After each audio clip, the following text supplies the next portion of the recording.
महाराष्ट्र में जीत के बाद भी संतुष्ट नहीं बीजेपी। बीजेपी ने संगठन मजबूती के लिए बनाया नया प्लान। बीजेपी के नए प्लान से टेंशन में एकनाथ शिंदे और अजित पवार। नमस्कार, स्वागत है आपका। इंडिया 27 देख रहे हैं आप और मैं हूं आपके साथ। महाराष्ट्र विधानसभा चुनाव में प्रचंड जीत और अपने ही सहयोगी के बागी तेवर के बाद अब बीजेपी ने राज्य में अपनी अगली योजनाओं पर काम करना शुरू कर दिया है, जिससे महायुति में शामिल एकनाथ शिंदे और अजित पवार को चिंता में आना लाजमी हो चुका है। बीजेपी ने महाराष्ट्र में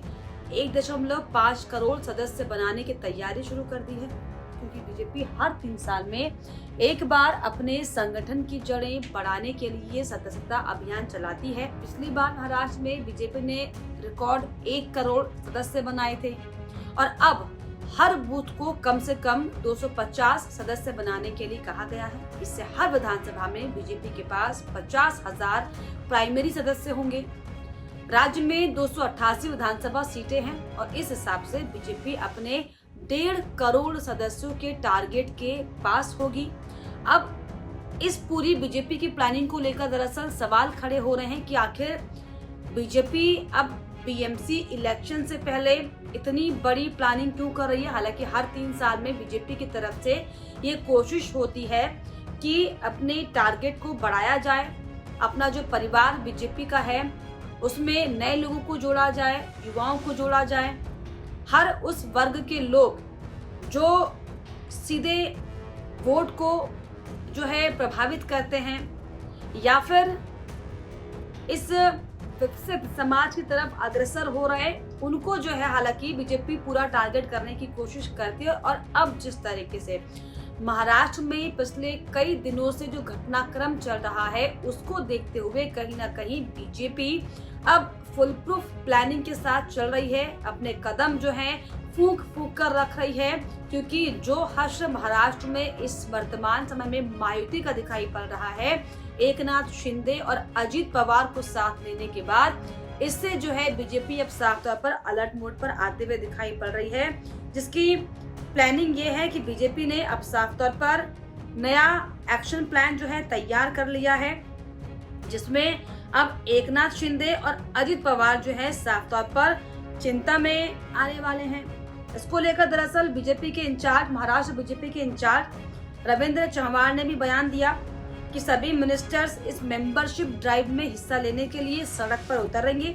और अपने इलाकों में नए सदस्य बनाएंगे। उन्होंने ये भी बताया कि ये आउटरीच प्लान गैर चुनावी समय के दौरान हालांकि चलाई जाने वाली एक्सरसाइज है, लेकिन क्योंकि महाराष्ट्र में बीएमसी इलेक्शन करीब है, इसको देखते हुए बीजेपी गंभीर इस पर दिखाई पड़ रही है, जिससे हमसे जुड़ना चाह रहे लोगों को एक मंच मिल सके, ये बीजेपी नेता का कहना है। हजारों लोग पीएम मोदी और सीएम देवेंद्र फडणवीस की लीडरशिप से प्रभावित है और इसी को देखते हुए हर विधानसभा में 250 सदस्य बीजेपी बनाने जा रही है। और जो मेंबरशिप ड्राइव की बात हो रही है, इसको लेकर दरअसल बयान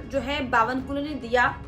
कि हम पूरे साल काम करते हैं, जिससे बड़ी संख्या में लोगों तक पहुंचने में मदद मिलती है और बीजेपी में कोई भी विराम का बटन नहीं है। ये दरअसल चेतावनी भी है उन तमाम विपक्षी नेताओं के लिए और उन लोगों के लिए इस समय जो बीजेपी में कहीं ना कहीं बीजेपी के सामने अपनी पैंट बनाने की कोशिश कर रहे हैं। हालांकि महाराष्ट्र में बीजेपी को बहुमत के साथ ही सरकार बनानी पड़ती है और पिछले विधानसभा चुनाव के भी हाल ही के अगर हम जिक्र करें तो 132 सीटें बीजेपी लेकर आई थी, लेकिन बहुमत के आंकड़े यानी कि 145 के पार नहीं पहुंच पाई बीजेपी, जिसमें मजबूरी बीजेपी की ये हो गई कि बीजेपी को एकनाथ शिंदे और एनसीपी के अजित पवार का साथ लेना पड़ा। लेकिन पिछले लंबे समय से महाराष्ट्र में जिस तरीके से हर किसी भी राजनीतिक घटनाक्रम का अगर हम जिक्र करें, चाहे मुख्यमंत्री पद की शपथ हो, और बार बार इसका जिक्र इसलिए होना लाजमी हो जाता है क्योंकि जो स्थितियां महाराष्ट्र में महायुति में बनी हुई है, दरअसल ये बताती है कि कैसे डैमेज कंट्रोल की स्थिति में बीजेपी इस समय दिखाई पड़ रही है और उसी डैमेज कंट्रोल को बार बार मैनेज ना करना पड़े। दरअसल इसको लेकर बीजेपी ने अपना प्लान वो तैयार कर लिया है कि वो अपने कुनबे को दरअसल इस कदर बढ़ाएंगे कि किसी भी तरीके से अन्य दलों का साथ उन्हें ना लेना पड़े और जिस तरीके से अब छगन भुजबल से लेकर एकनाथ शिंदे से लेकर तमाम जो नेताओं की प्रतिक्रिया सामने आ रही है, कहीं ना कहीं बीजेपी के अंदर ये डर जाहिर तौर पर संभावित है कि बना हुआ होगा कि अगर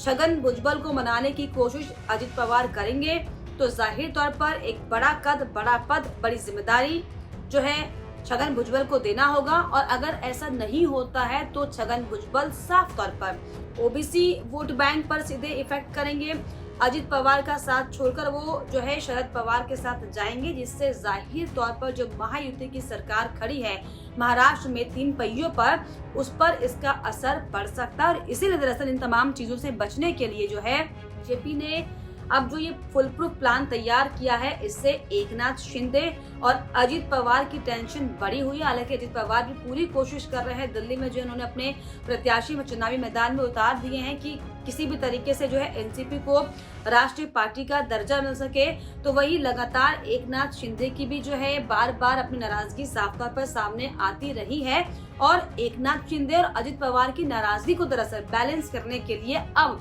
जो बीजेपी ने अब नया एक्शन प्लान तैयार किया है ठीक बीएमसी चुनाव से पहले, इसको लेकर क्या आपको लगता है कि क्या अब बीजेपी जो डैमेज कंट्रोल करने की कोशिश कर रही है और अपने कुनबे को जो बढ़ाने की कोशिश कर रही है, इसका फायदा क्या वाकई महाराष्ट्र में महायुति सरकार को मिलेगा? क्या प्रदेश की जनता जो महायुति सरकार से एक्सपेक्ट कर रही है कि तीनों दल मिलकर जो है शांति पूर्वक सरकार चलाएं ताकि उनके हित के काम हो पाए? इसको लेकर क्या आपको लगता है, हमें कमेंट बॉक्स में आप जरूर लिखिएगा। इसके अलावा हमारे चैनल को लाइक, शेयर एंड सब्सक्राइब करना भी ना भूलें।